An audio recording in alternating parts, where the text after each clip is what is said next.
alunos do curso de Ciências Biológicas, bem-vindo à unidade 1 da disciplina de Embriologia. Hoje nós vamos trabalhar conceitos gerais. Então a embriologia, o objetivo da embriologia é trabalhar o desenvolvimento do indivíduo a partir de uma célula inicial chamada de ovo ou zigoto. Aqui nós temos um exemplo de como que isso ocorre. Então inicialmente nós temos uma célula, que nesse caso é um ovo, gerado a partir da fecundação de um óvulo por um espermatozoide. Esse ovo ele vai sofrer sucessivas divisões e vai formar uma massa celular, que nós chamamos de mórula.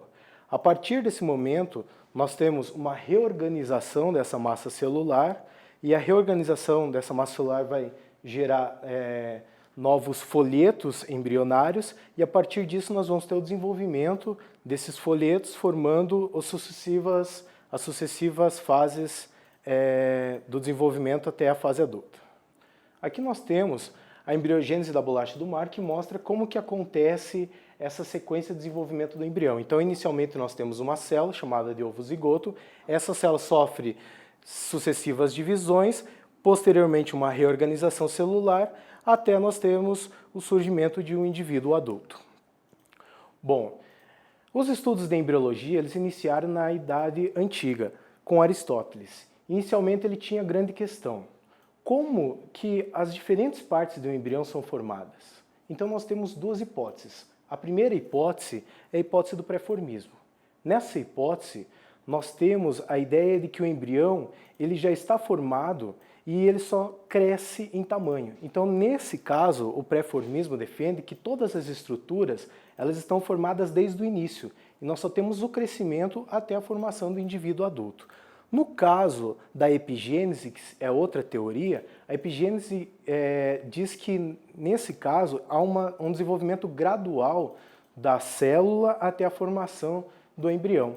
Então, nesse caso, as estruturas do embrião elas vão sendo desenvolvidas ao longo do tempo, gradualmente. Então, há uma modificação celular até a formação do indivíduo, de um feto e, posteriormente, do indivíduo adulto. Marcello Malpighi, em 1672, ele observou a neurulação em embriões de galinha. Então isso demonstra que realmente ocorre uma modificação ao longo do desenvolvimento embrionário.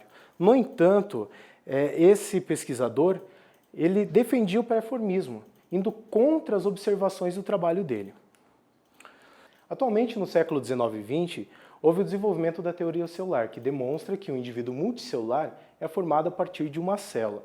Isso somado com os estudos de genética e de biologia do desenvolvimento, demonstraram que, na realidade, o que acontece é que uma célula inicial sofre sucessivas divisões, formando o embrião e, posteriormente, o indivíduo adulto.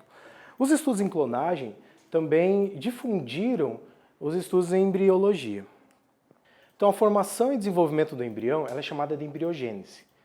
E nós temos 4 etapas. A primeira é a fecundação, onde nós vamos ter a formação do ovo zigoto. A segunda é a segmentação. A terceira, a gastrulação. E a quarta, a organogênese. Então, inicialmente, na fecundação, nós temos um espermatozoide fecundando um óvulo e vai formar uma célula inicial chamada de ovo ou zigoto.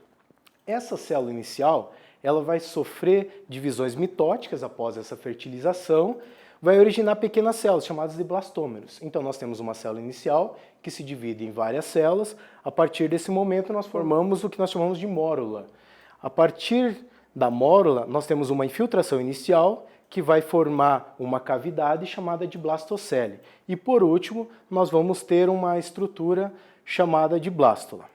Posteriormente, essa estrutura ela vai sofrer uma reorganização celular e uma diferenciação de suas células. Essa reorganização celular vai gerar o que nós chamamos de folhetos embrionários, que é a ectoderme, mesoderme e endoderme.